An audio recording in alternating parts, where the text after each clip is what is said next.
Oi, gente. Boa tarde. Boa tarde, Márcia. Olivia, Felipe, peraí, deixa eu chamar.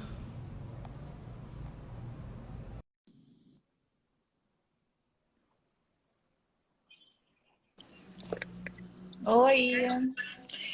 Tudo bem? Tô tão em falta, né? Saí de uma reunião, tô chegando aqui na live, né? Enfim, vamos lá. Tudo bem? Nas nossas correrias, nos nossos corres. Peraí que eu tô no corre de chamar a Mônica, botar o nome da live, pera, senão me some. Não me É, confunde. não me confunde não, Olivia. Muita calma nessa hora. Chamei Moniquinha. Olha, Ai, tá todo mundo assim, acho que é fim do semestre, né? A gente dá. Acabou, estamos no meio do ano. Meio boto aqui. férias, Qual meio é o tema da férias, nossa não férias. live? Tema O tema da livre? nossa live é livre, live livre. Pergunta o que você quiser saber, que a gente vai, junto com você, construir essa resposta. Livre. Pergunte o que quiser. Tá bom. Inclusive, Então, a gente peraí. pode até convidar algumas pessoas que queiram entrar, porque hoje a Bebel não vai participar, né? Então, se alguém Não Tem quiser, vai? vaga. tem vaga. Hoje tem vaga na live. A gente resolveu fazer uma live diferente. Então, eu vou começar fazendo uma rápida apresentação. Somos a Base Diálogos, um quarteto profissional Pronto.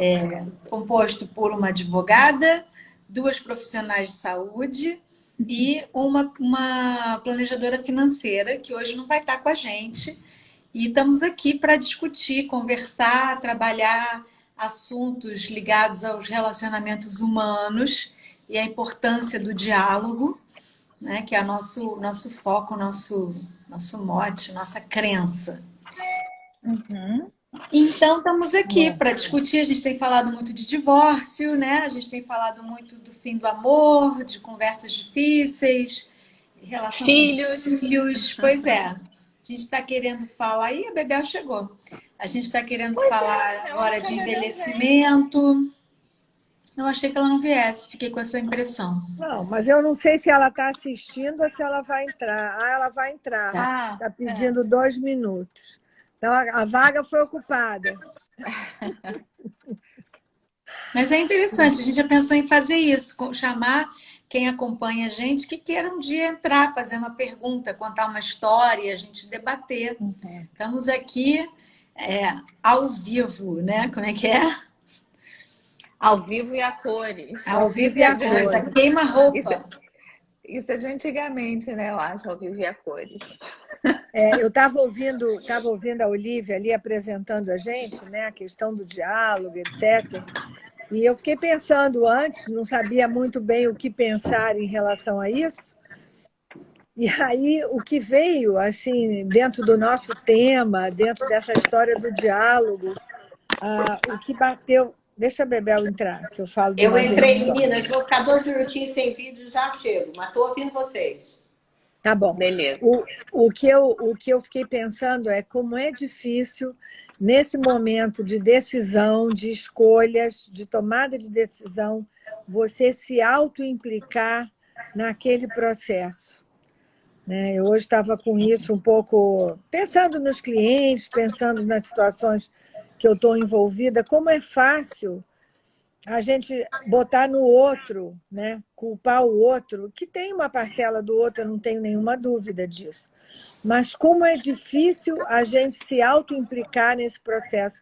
Eu acho que isso ia ser uma virada de chave, se a gente conseguisse que as pessoas entendessem que isso dá potência, isso dá protagonismo, você está dentro do negócio, você tentar analisar o máximo que você pode fazer no momento com você, o que está dentro do seu limite para fazer, para alcançar uma solução de resolução de conflito, né, de mudança produtiva, e que você tem essa possibilidade, Eu digo, ai, gente, eu queria ver se eu conseguia, se tivesse um vidrinho para tomar isso, assim, beber autoimplicação, Uma fazer um vidrinho poção, de uma poção uma de pílula autoimplicação, azul.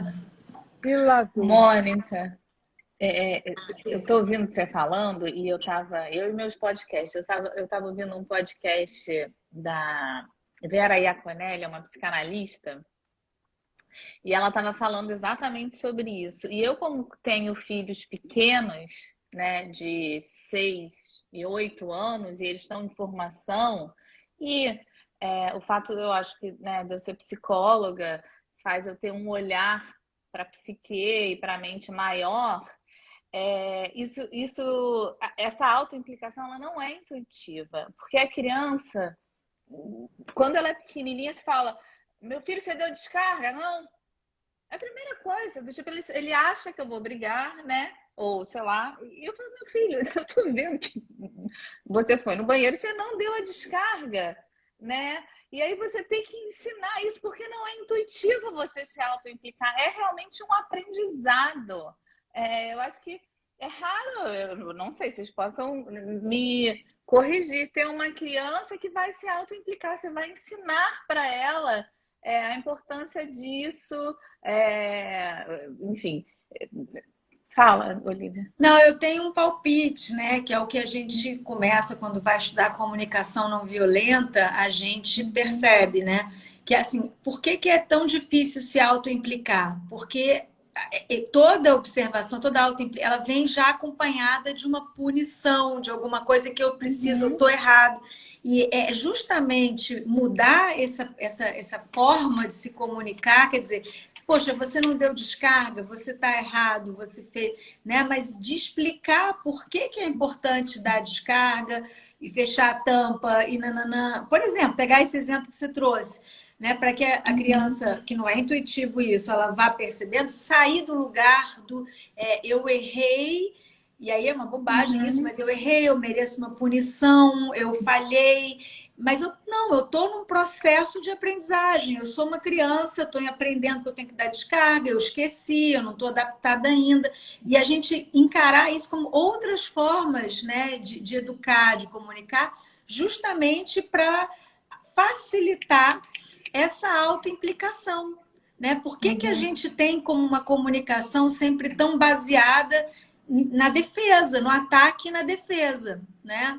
No fundo, por mais gentis que sejam a nossa forma, o fofas de falar, né? O que está implícito ali é uma relação de poder, é uma sutil dinâmica, né? De alguém que vem para criticar ou para dizer nananã e o outro entrar num lugar de ter que se defender.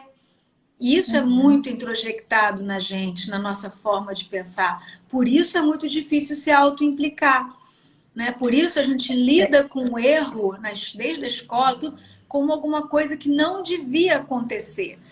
Não devia ter acontecido. Mas qualquer processo de aprendizagem, qualquer processo relacional, ele é uma construção, né? Uma experiência. Você fala: puxa, errei ali, realmente falhei aqui. Tô atento, putz, estou no exercício, mas, né? Enfim. Eu Eu estou cheguei lembrando nessa... aqui, Mônica, eu só estou lembrando aqui de uma moça que eu não vou lembrar agora quem foi, mas ela dizia que quando ela chegava do colégio, ela contou, quando ela chegava do colégio, o pai perguntava para ela: o que você fez de errado hoje? O que você fracassou hoje? Eu não quero saber dos seus acertos, Eu quero saber pergunto dos para o seus meu filho. fracassos. Eu falo: filho, e aí? E as tretas de hoje na escola? Qual foi a treta? Ele adora, ele acha muito engraçado. Quais as tretas da escola? Mas olha, falando sobre isso, né, nesse É mesmo fogo isso, Bebê. questionamento dessa autoimplicação, porque eu não me considero, pelo menos, um dia meus filhos vão me dizer, uma pessoa que já vai criticando: você não deu descarga. Eu tento exatamente ir para esse lugar de explicar. Aí eu falei: mas minha filha, por que você está mentindo? Né? Eu querendo saber se era alguma coisa que vinha de mim. Aí ela, olha a resposta dela, é para fugir dos problemas. E eu acho que é isso que a gente vai fazer na vida adulta. Você não vai se auto-implicando para ir fugindo. Aí eu fui explicar para ela que se a gente foge agora, lá na frente o problema está do tamanho do monstro, que não seria inteligente da parte dela fazer isso. Aí eu expliquei para ela que aquilo não era inteligente, aquela tática dela de fugir dos problemas. Ela vem entendendo, mas eu acho que está nesse lugar de educar mesmo, ensinar desde pequena. Tem um monte de gente comentando aqui, gente. Mas eu queria complementar aí, porque eu pensei duas coisas ouvindo vocês. Uma é que, na verdade, essa internalização das regras é um processo da criança que a criança constrói, né? A criança, ela vai, na interação com o mundo, ela vai construindo a sua autoimplicação nesse mundo, dependendo da relação que ela estabelece com aquele adulto e como aquele adulto também lida com isso. Então, a criança pequena, ela é intuitiva, ela não tem essa noção da regra. Ela vai aprendendo na medida em que ela vai interagindo com os pais ou os ensinantes. Depois, ela pega a regra rapidamente para ela mesma. Até, assim, é uma regra, eu tenho que cumprir. Então, ela não questiona. Mamãe mandou, eu tenho que fazer. O professor disse, eu tenho que fazer. Depois, quando ela está maior, isso é Piaget, não sou eu, não. Quando ela está maior, ela vai e ela começa a negociar e a construir, co-construir com os pares, né, e com o sistema que ela está inserida, essas regras. Então, eu acho que esse é um ponto que eu pensei. E o outro ponto, que eu acho que, espero que esteja havendo uma mudança cósmica, é que a nossa visão é cartesiana, de certo e errado, de causa e efeito. E eu acho que o pensamento sistêmico ele está inundando a humanidade, espero eu, e mostrando que nós somos corresponsáveis por tudo que acontece com a gente. Então, na verdade, essa autoimplicação, que eu falei o quanto que é difícil, vem desses dois temas, ou dessas duas aquisições. Uma, eu desenvolver um pensamento formal, né, que eu sou responsável pelo entorno onde eu estou, e eu posso negociar, transformar, conversar a respeito e tentar, em algum momento, modificar o que foi combinado. E o outro é que a minha participação vem da participação do outro e vice-versa. Eu afeto o outro e sou afetado pelo outro. Então, esses dois pontos é que eu acho que levariam a uma humanidade mais madura, né? No sentido de dizer assim, qual é a minha responsabilidade nesse lugar que eu estou? Eu não sou vítima, eu sou autora da minha vida dentro da minha vulnerabilidade como ser humano. Então, por isso que eu abri com essa história. E quando você começou a falar, eu comecei em cima do seu exemplo, que eu achei ótimo, do seu filho, né? Em algum momento, ele vai... Ele primeiro, ele esquece de dar descarga, porque ele não está nem aí, a privada não tem nada a ver com ele. No segundo momento, ele vai fazer porque você mandou. E num terceiro momento, ele vai ver que benefício traz para ele, traz para casa, traz para o sistema como um todo, para o mundo, e aí ele vai fazer. Só que no que ele já se incluiu nesse momento, ele já está saindo, né, desse lugar de causa e efeito. A culpa é da empregada que não deu descarga, a culpa é da minha mãe. Usando isso muito simploriamente. Sim.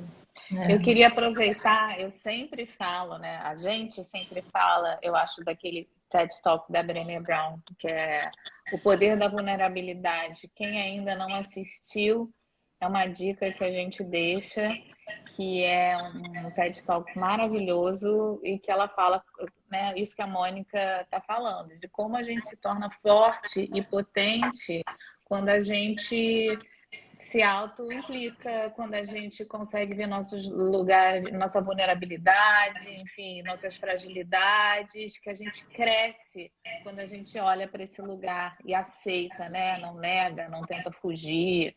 E, enfim, com os nossos erros, com as nossas falhas. É um aprendizado incrível. Assistam. Eu posso depois deixar aqui escrito. Tá. Vamos responder agora as perguntas, já que é Deixa eu ler live aqui. livre. Primeiro, Felipe Cuesta. Acho que com as crianças, os filhos, no caso, nada supera o exemplo e a iniciativa dos pais. Faça e cobre também. Muito mais eficiente do que explicar e cobrar. A explicação pode ser necessária. Outro dia mesmo cobrava uma atitude de meu filho e ele me surpreendeu com a réplica. Por que você me pede para fazer isso se você mesmo não faz? Eu estava exatamente pensando um dia sobre isso. Eu me lembro que um dia eu fui atravessar a rua. Eu me lembro que um dia, né? Há muitos anos atrás eu fui atravessar a rua. Eu estava com meu pai e era, sei lá, sinal vermelho. E eu fui atravessar e meu pai me puxou e falou assim: não pode atravessar no sinal vermelho. Eu falei: ué, mas você faz isso? Aí eu nunca esqueço dessa frase. Ele: faço o que eu digo, não faço o que eu faço. Bom, é exatamente o que o Felipe está falando, né? Não, eu não acho que aquela fala dele foi boa. Hoje em dia a gente vê que o exemplo, eu acho que é o que mais ensina, né? Bom, o que mais? Márcia, querem falar alguma coisa? Eu estou em cima das Márcia, perguntas. quando a gente... Na verdade, eu acho que não são perguntas aqui, são mais... São comentários. Comentários. Quando a gente se auto-implica, a gente tem que perceber que não somos a maravilha que inicialmente achávamos que éramos. Aí que Jane, é difícil. É. Por isso que é difícil, a gente, né? Que a gente não é a última... Aceitar a nossa vulnerabilidade. Né? Mais até, né? Porque aceitar que a gente não é essa Coca-Cola toda, né? Aceitar que a gente está se abafando e quando, na verdade, as pessoas têm outra visão de você, né? Mas é se colocar vulnerável, né? Se colocar nesse ao lugar fazer crítico isso também. Se colocar falível, né? Nós somos falíveis. é isso. Passível de crítica, de incompreensão, de tudo. Isso. Lucinha A avisou que Jane... Meu pai sempre cobrou... Jane, meu pai sempre cobrou dessa forma. Sua obrigação acerta passar nas matérias e no ano letivo. Nós temos que perceber, digo, corrigindo o português, ó. Quando passei na Universidade Federal da Bahia em Direito, e feliz da vida, ele simploriamente disse, não fez mais que sua obrigação.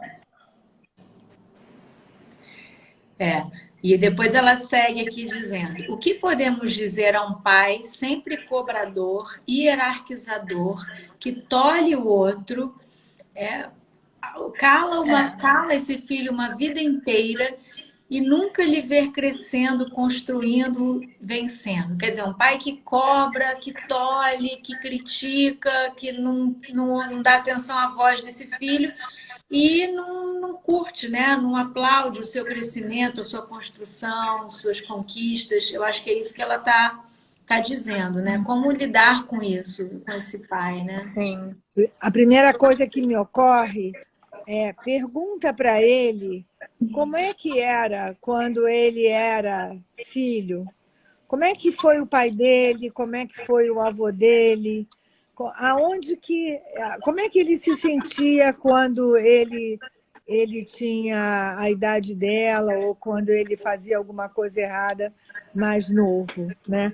Hoje eu estava atendendo um cliente, foi tão legal, porque eu tenho uns insights, né? Eu amo a minha profissão, gente, porque ajuda os outros e ajuda a mim. Eu tenho uns insights que servem tanto para mim que às vezes eu tenho até vontade de pagar a consulta para o cliente em vez de receber. Porque eu não sei quem aproveitou mais da consulta, se foi ele ou se fui eu. e ele tinha uma visão assim muito rígida do pai e da mãe, sabe? O pai tinha uma determinada atitude, é estereotipado, e a mãe no lugar clássico daquela mulher que se dedica.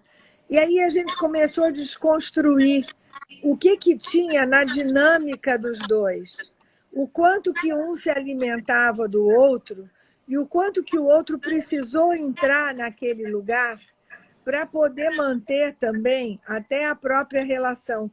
Em resumo, o que eu quero dizer é que, assim, em todo lugar existem ganhos e existem perdas. Então, até esse lugar de ser filho de um pai autoritário é um lugar que a gente precisa olhar em que medida, né, eu não consegui, como adulto, não como criança não tem argumentação, mas como adulto, de empatizar com esse lugar tão duro, tão distante, tão cobrador do meu pai. Da onde vem esse lugar?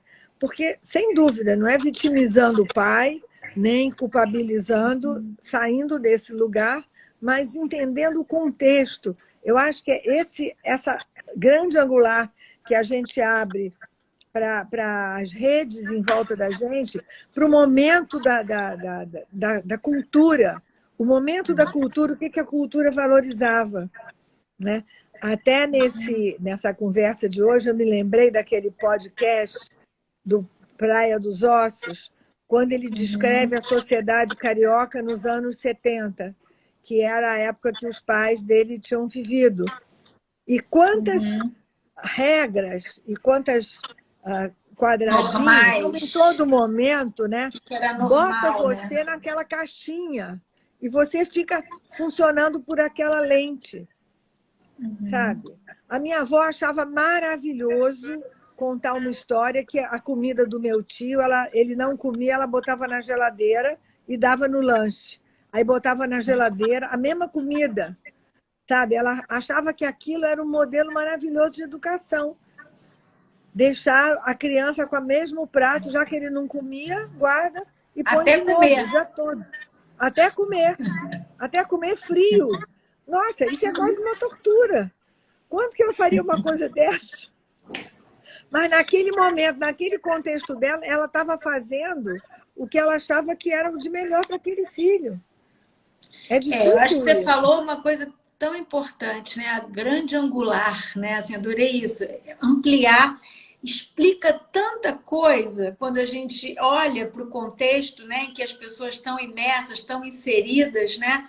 Isso explica tanto do porquê que ela agiu dessa maneira, o porquê que ela está dizendo aquilo, como que é, né, a origem familiar, os valores da época, tudo isso, né, como que pensava a sociedade, a cultura. Nossa, isso tira tanto, despersonaliza, né, assim, a pessoa, tira essa coisa boa, mata, certo e errado, e você compreende essa mecânica, né, com muito mais clareza e compreensão. É muito importante isso para a gente entender relações, padrões de relação, conflitos e esse tipo, né, de situação. Tem uma pergunta aqui do Felipe, vocês viram? Vimos. Eu vou dar um exemplo só antes, quando você vê a coisa. Recentemente até, eu sofria muito também, agora eu me identificando com essa pessoa aí, sofria muito com... não vou te dizer que era desvalorização, não, mas com, assim, com essa coisa de você chegar nos seus objetivos e aquilo não ser valorizado. E ao mesmo tempo, toda vez que você estava fazendo um esforço, ai, é tão ruim para você, é tão esforçado para você. Então, na hora que você está dando o melhor de você, né? Coitadinho de você. E na hora que você alcança, nenhum parabéns, não nada, de repente até um debochezinho, uma desvalorização. E aí eu percebi isso, minha mãe, né, falando. E aí, com o tempo, em algum momento, até numa sessão de terapia, eu percebi que ela me infantilizava. E eu comecei a ver que ela infantilizava todos os meus irmãos. Ela infantilizava todo mundo. Era a incapacidade dela de lidar com o lado adulto dela e até com o envelhecimento dela. Então, ela queria parar o tempo. Então, para parar o tempo, ela precisava que nós não crescêssemos. Então, coitadinho, não passa pelo sofrimento do crescimento, não.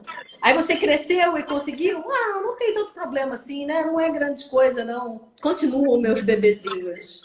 Então era fofo, era carinhoso, era uma gracinha, era não sei o quê, mas tinha isso por trás. Tem um comentário aí, Escovinha Diego, falando da gente, não sei de quem foi, Escovinha mas Diego. obrigada. É a Tem um Jane, comentário aí, obrigada, Escovinha Jane. Diego. Vamos Tem ver a uma pergunta do pergunta, né? Felipe? Perguntem o que quiser. Gostaria de perguntar às debatedoras o que seria importante para trabalhar a autoimplicação das crianças.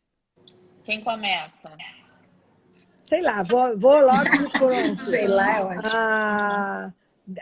Aceitar o erro. Uhum. Bem rapidinho. Eu acho que o que seria importante trabalhar com eles é o exemplo. Toda vez, né, que às vezes eu paro, minha filha fala alguma coisa para mim, a minha vontade é, às vezes, não me auto-implicar, é quase intuitivo, eu falo, minha filha, você tá certa, errei. Ou com ela, ou com qualquer coisa que aconteça, qualquer coisa que eu fale, eu falo, nossa, eu errei, é verdade. Ou uma coisa que eu acho que você pode exercitar com seus filhos sempre que eles assumirem algum erro, eu bato palmas. Eu falo, nossa, parabéns por ter falado. Não é fácil a gente se auto-implicar. Então, é quase que o likezinho, uma curtidinha ali, para ele entender que é bom entrar nesse lugar, não é ruim. Tem consequências, sim, porque se fez algo errado, ele vai ser, né? Sei lá, se foi ele que jogou o suco no chão, ele vai ter que limpar, né? Vai ter uma consequência, mas ao mesmo tempo também tem a coisa boa de que é corajoso você entrar nesse lugar, né? Então você né? Mostrar para ele, dar alguma motivação para ele ter se colocado naquele lugar.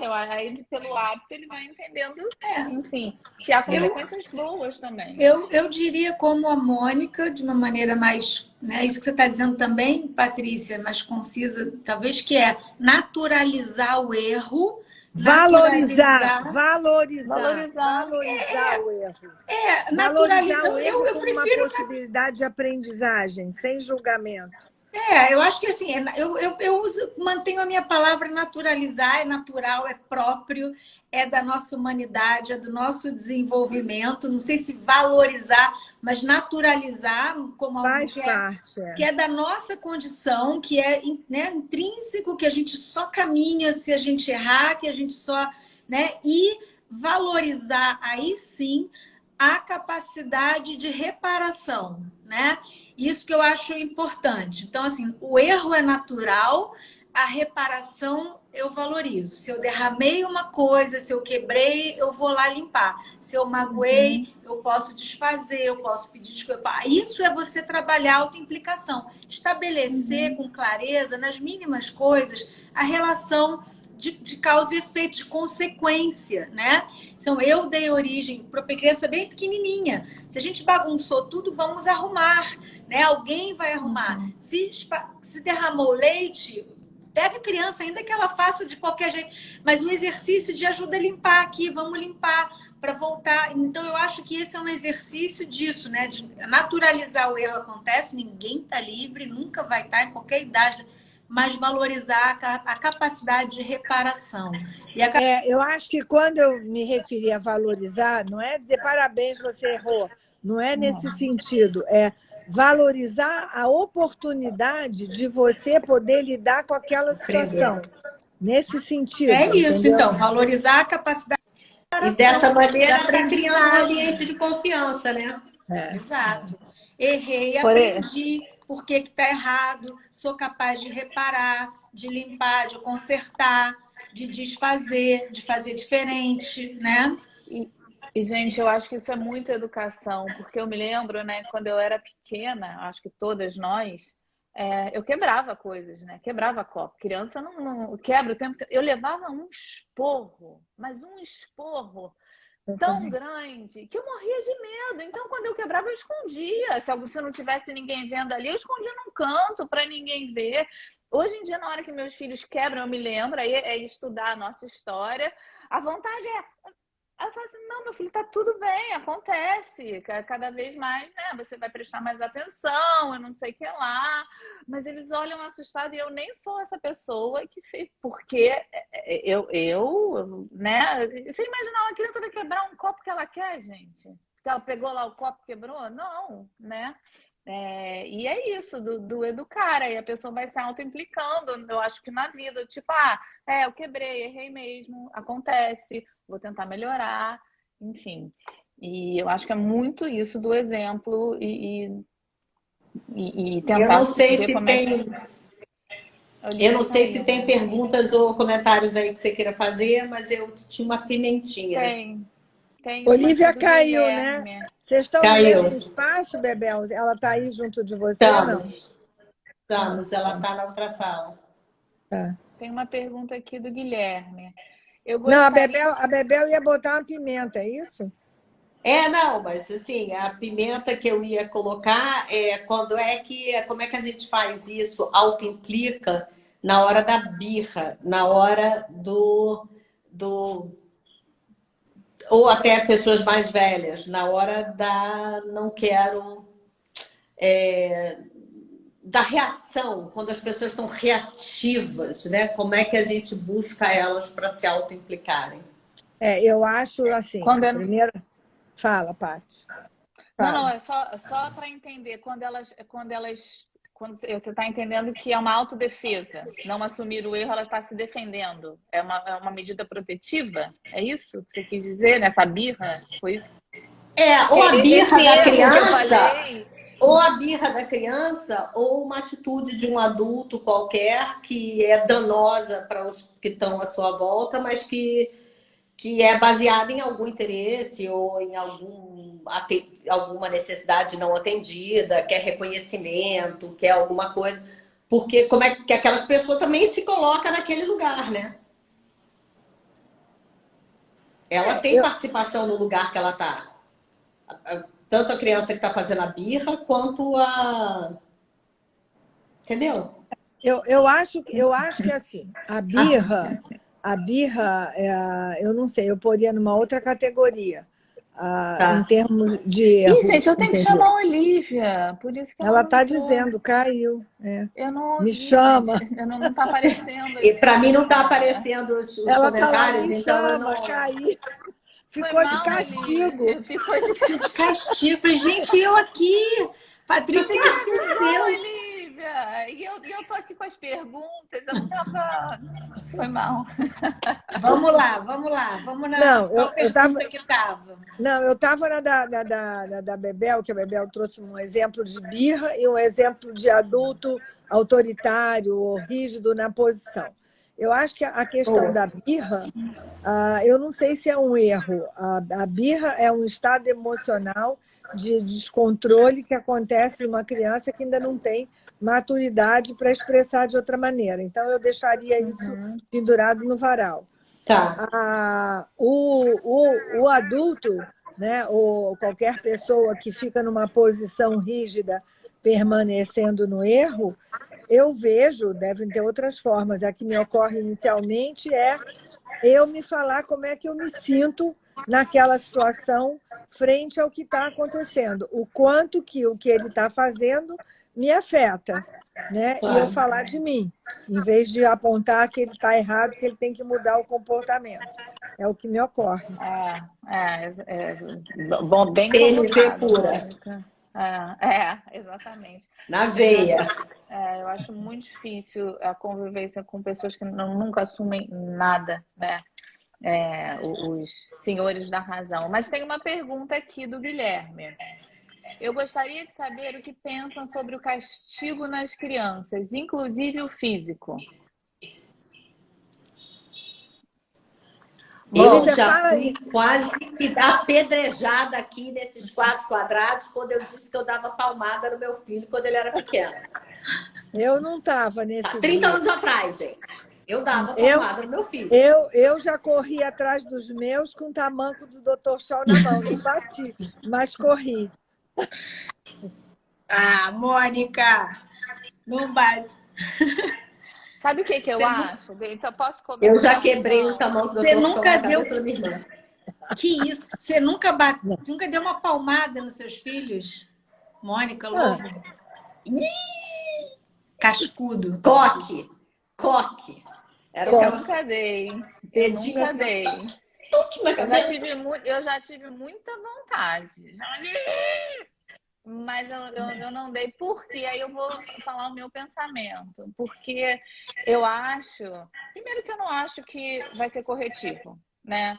Eu não acho que eu vou conseguir ter o meu objetivo, que é deles É entenderem isso. que eu não acho que vai ser dessa forma, mas a vontade tem. E eu acho que quando você parte por uma agressão física, é quando você não consegue lidar com a sua frustração e com a sua própria raiva. Não é porque, eu pensei, né? Eu raciocinei, deixa eu dar uma palmadinha aqui, porque vai dar certo. Não, é porque você não sabe mais o que fazer, você já está completamente frustrado, e aí você vai lá e dá uma palmada.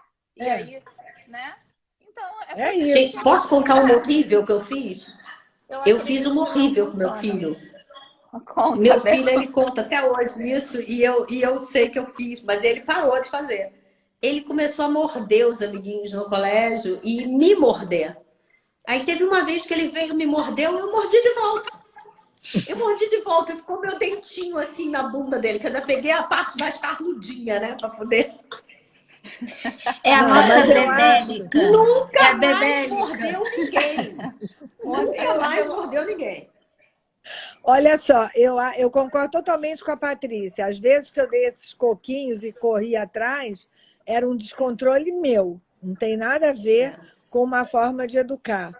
Embora, quando você falou isso, eu me lembrei do meu avô, que tinha uma palmatória na casa Nossa. dele, e mandava os filhos irem para o quarto e esperarem que ele ia subir para fazer. Uma coisa de uma violência, e ele era uma pessoa super amorosa, eu adorava o meu avô. Não consigo imaginar ele como pai fazendo esse tipo de coisa. Eu acho que é uma deformação, aspas, de uma cultura vigente naquela época, né? E que autorizava a violência sem nenhuma crítica. Então, acho que na hora que eu vi a pergunta do Guilherme, o que me deu vontade de falar era da disciplina punitiva e da disciplina restaurativa. Eu acho que, em alguns momentos, a disciplina punitiva pode ter o seu lugar. Né? Tipo assim, olha, não vai dar para você sair esse fim de semana, porque realmente o que aconteceu, você precisa parar para pensar. Né? Você precisa refletir e a vida tem que dar uma freada para você olhar isso.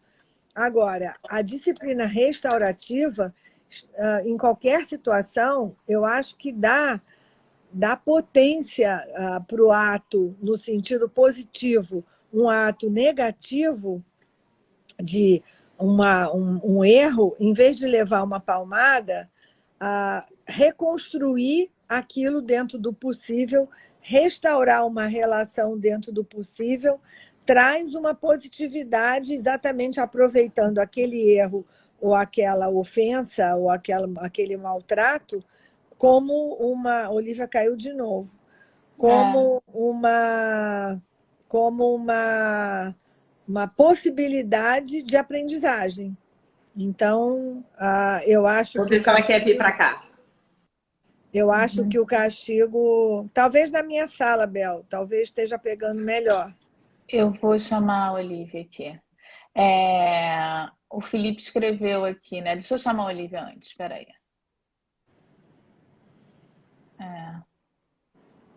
Ele fez um comentário sobre o que a gente está falando. Já chamei a Olivia. Fruto do patriarcado e de um machismo secular. Quem bate, no fundo, esconde uma dificuldade de trabalhar as causas e consequências das emoções descontroladas que levaram ao inevitável conflito. Não, O quê? Fala. eu concordo em gênero, número e grau, mas o que eu queria trazer para o Felipe é que, assim, essas pessoas estão inseridas dentro de um sistema. Esse sistema tem crenças, tem valores, tem mandatos.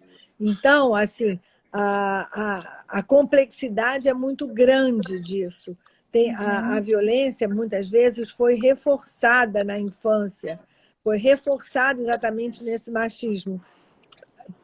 Tudo que a gente está tentando é desconstruir isso, mas o fato de entender não quer dizer que aprove, mas tem que entender como é que aquilo foi construído para ajudar a pessoa a desconstruir.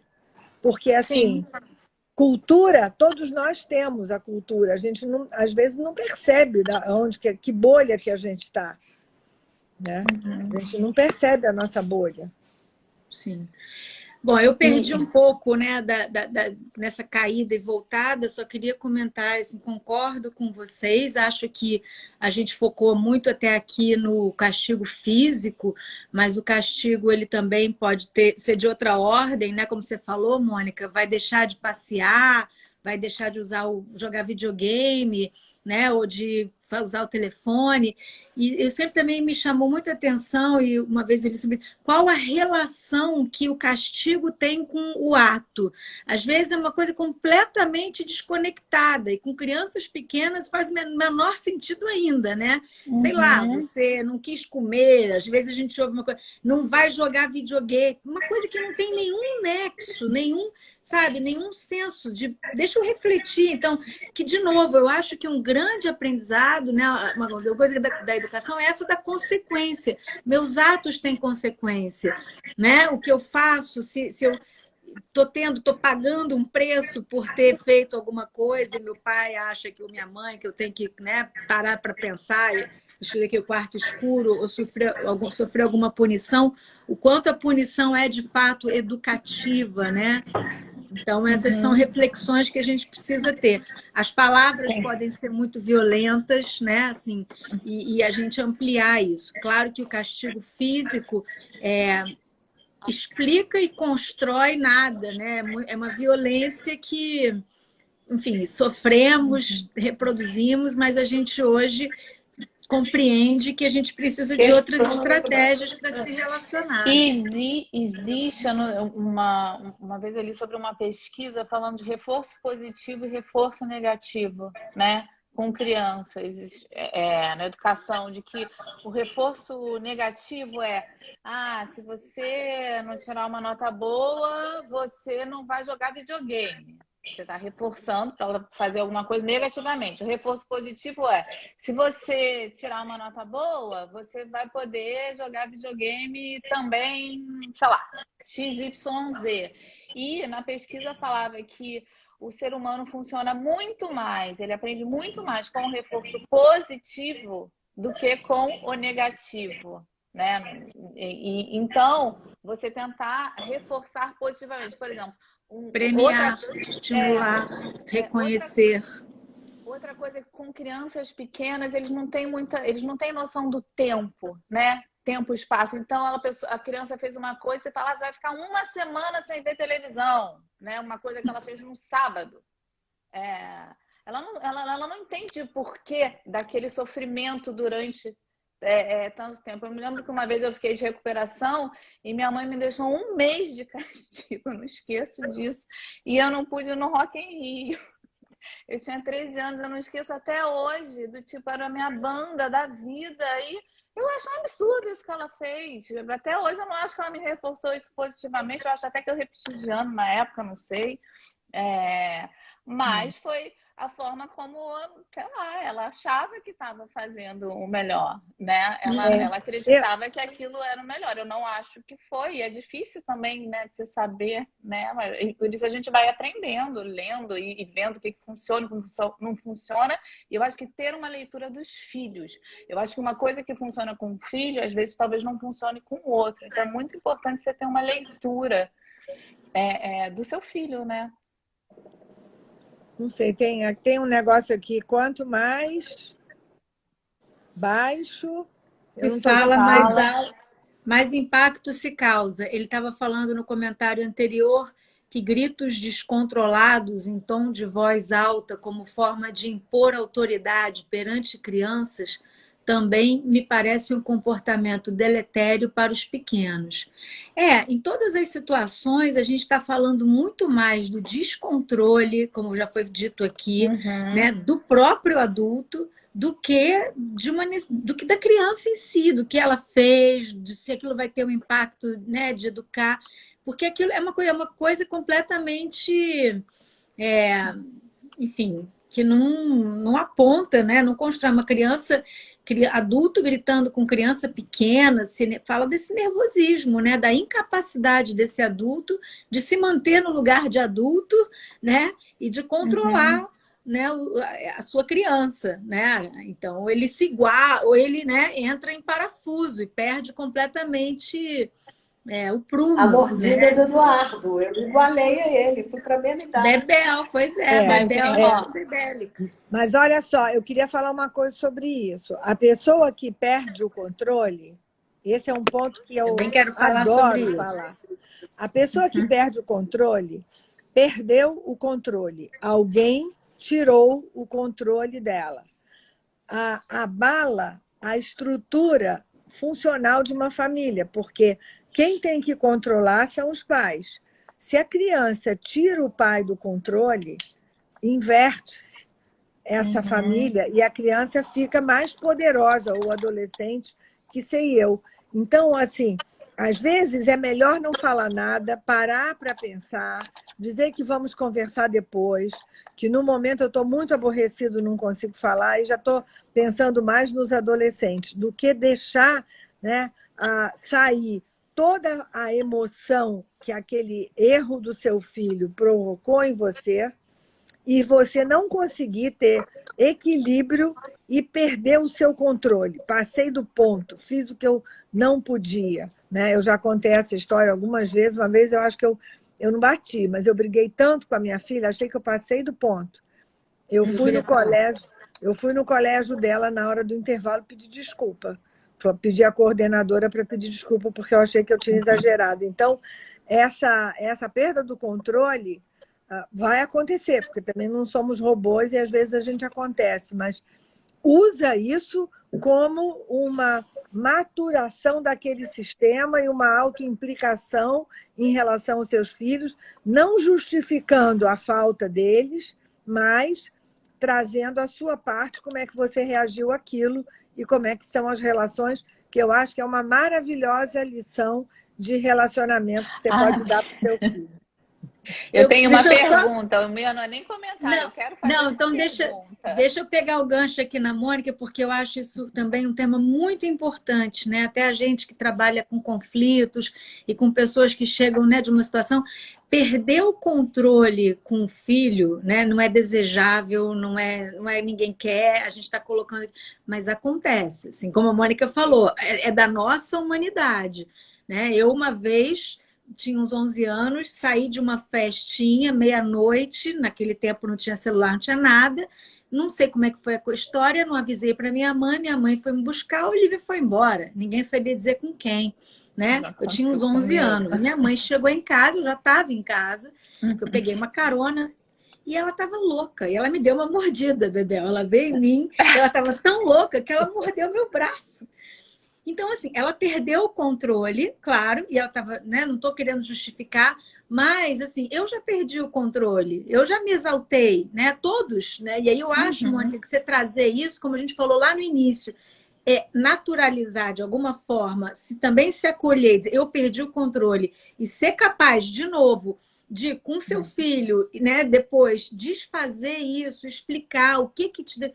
Porque é isso, às vezes você está muito nervosa, cheia de problema, né? E você não consegue, né? Então, claro que a gente não estou, de novo, justificando, mas em alguma medida isso pode acontecer. Acontece na vida de qualquer pessoa. Mais importante, na minha opinião, do que o momento em si, é o que a gente faz com isso depois. Vamos conversar sobre isso? Deixa eu pedir desculpas. Enfim, é o que eu acho. Ó, ele discordou de mim. Guilherme discordou. Ai, ai, E a ai, gente vai ainda, falar de Lívia. arrependimento também nesse caso, né? Estamos falando de arrependimento. Eu tenho uma pergunta. Por exemplo, a gente está falando de grito, de berro, né? De controle. Ninguém tá. Todo mundo está suscetível a isso, mas, por exemplo, acontece muito com criança, com os filhos, né? Tipo, você chama uma vez, vem comer, meu filho. Aí você vai lá educadamente. Meu filho está na mesa, vou te dar mais 5 minutos para você desligar. Não vem. Na terceira. Aí meu filho olha para mim, você está gritando por quê? Ele tem 6 anos, ele sempre fala, não precisa gritar. Eu falei, pô, meu filho, eu já te chamei 2, 3 vezes, você não vem? Aí eu tenho que gritar. Eu não sei, eu mesma não sei o que fazer. Eu procuro, não, aí tem aquele clássico, né? Vou contar até 3. Aí fica 1, a pessoa vem. É complexo, eu acho, essa questão, né, do descontrole, do controle, no manter. Eu acho que a gente tem que ter. Eu tento. Porque eu não sei, entendeu? A gente também é muito humano. E eu acho que a gente. Gente, é óbvio que tem limite. Não estou dizendo que uma pessoa, sou humana, espanquei minha criança, gente. Lógico, não estou falando disso. Mas da gente ter esse grito de falar, cara, a gente chamei 5 vezes. Já pedi 10 vezes para pendurar a toalha. Eu chego lá, não pedi para não jogar papel na privada, vive entupida privada. E aquilo te satura. Também eu acho que, sabe, a gente entrar em contato também com as nossas idiosincrasias, também é ser humano. E a gente se revelar humano para os nossos filhos. Não, é o lugar da vulnerabilidade. Eu sou humana, eu não sou modelo. Eu quero dar bons exemplos, mas eu não sou modelo, eu sou um ser humano, entendeu? E eu acho que a gente se colocar humano, se colocar a nossa humanidade sem perder o lugar de adultos da relação, né? A questão hierárquica, de novo, não é se igualar, não é. Mas se mostrar humano, acho um ato de coragem, sabe? Não somos perfeitos. Sofremos, perdemos o controle, erramos, sabe? E a nossa capacidade, de novo, de desfazer, de construir, eu acho que é o que faz toda a diferença. Inclusive, porque os nossos filhos também vão errar, também vão entrar em contato com suas emoções, com emoções que não, né, a gente não gosta, lados da gente que a gente não aprecia, mas tem que saber lidar com isso, né? Enfim. Ó, o Guilherme botou um comentário aqui. Acho que o descontrole não alcança o atentado físico contra a criança. A agressão física não poderia fazer parte, tampouco pode ser justificada como acontece. Não acho que isso seja sou humano. Mas eu acho que a gente não está falando de agressão física, a gente está falando de descontrole, de berrar, de gritar, né? Não, a mordida, eu e a mãe do Olivia estamos ali, ó, na agressão física. Mas tem que pensar que era outra época. Não tinha essa coisa de você não dar palmada no seu filho. Você dava palmada no seu filho. Aliás, eu praticamente não dava. Mas assim, a minha forma de educar já era outra, mas minha sogra dava, né? Não tenho dar a mão à palmatória, eu dava a mão à palmatória. Eu levava 5 palmadas, o meu irmão que era mais velho levava 10. Quando a gente fazia alguma besteira.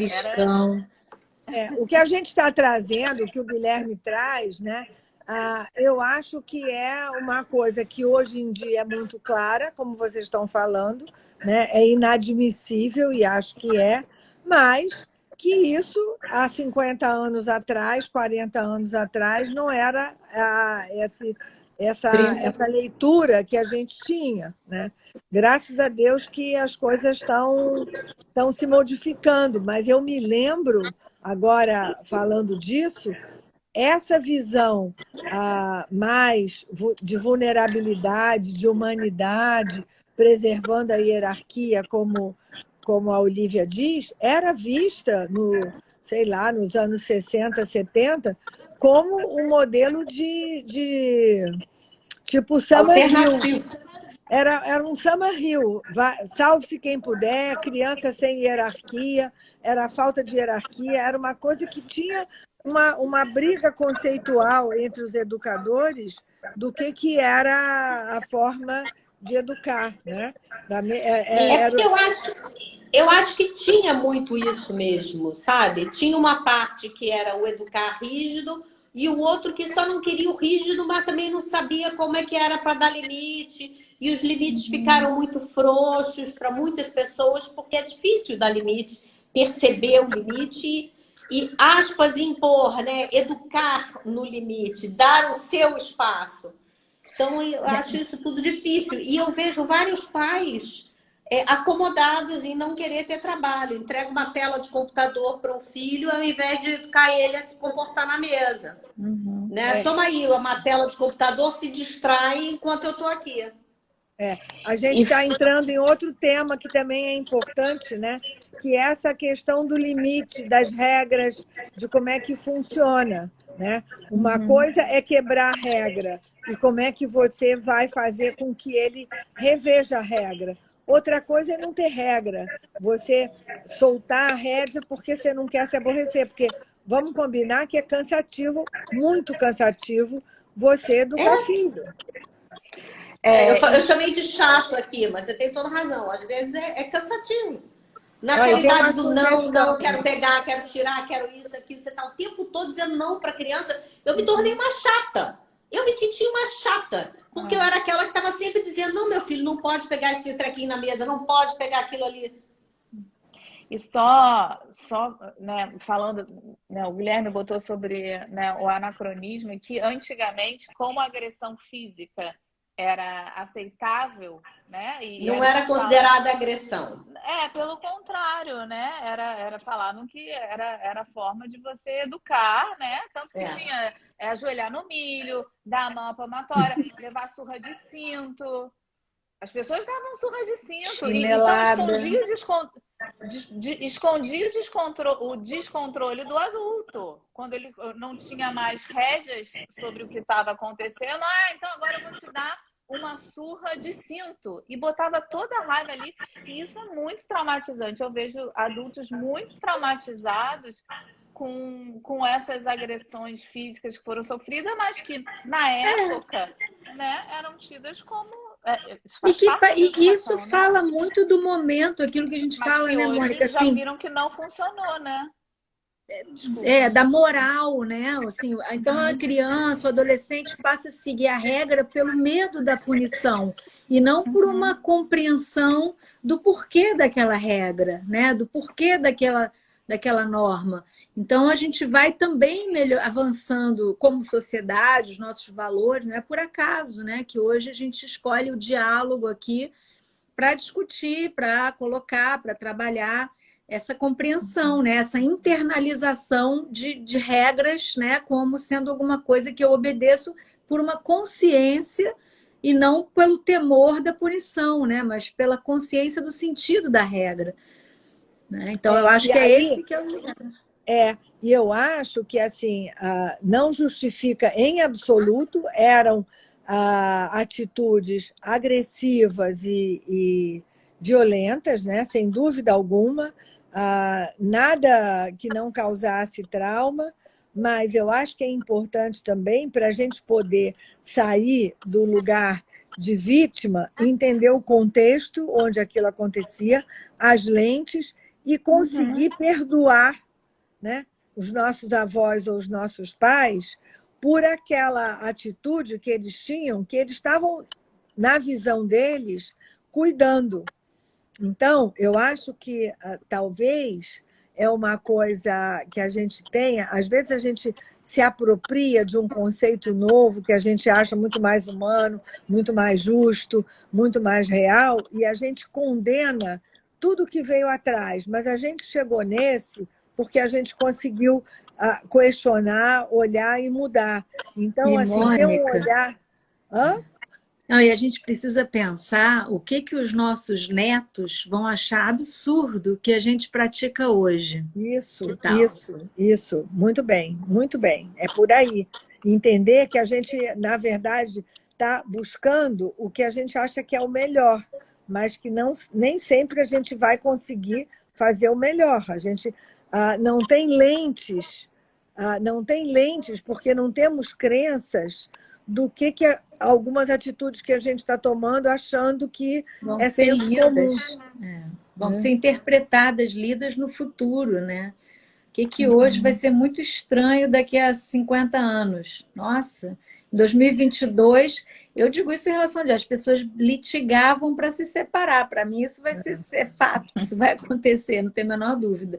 Vai ser estranhíssimo. Temos que Gente, encerrar, né? já deu 2 horas, ó. Quem gostou, manda coraçãozinho, porque isso ajuda a gente no algoritmo aqui da base. Mandem essa live para quem vocês acharem que faça sentido, porque isso amplia esse nosso trabalho. Foi ótima a interação aqui. Eu espero que vocês tenham gostado dessa live livre. Acho Se que a gente vocês pode gostarem, incorporar chamem lives livres de vez em por todo quando, né? tempo, porque aí vai entrar na nossa programação. Quem sabe uma vez por mês vem essa live livre, sem nada programado. Eu particularmente adorei, né? Foi Eu acho que a ótimo, gente foi vai ótimo. andando por outros lugares e E até isso. Interage sentindo, né? mais. Sentindo o que as pessoas estão querendo, estão precisando, né? O tema acabou entrando, veio andando e deu maior liga. Foi ótimo. Tinha que Obrigada, ser na minha semana, né? Tinha que ser, né?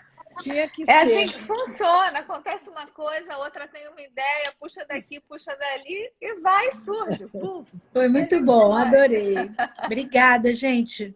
Obrigada pelas participações, sempre bom. Obrigada, Jane, Beijo. Felipe, Guilherme, todo mundo que está sempre aqui. É muito boa a participação de vocês. Venham sempre. Até semana que beijo. vem. Beijo, tchau. Tchau, tchau.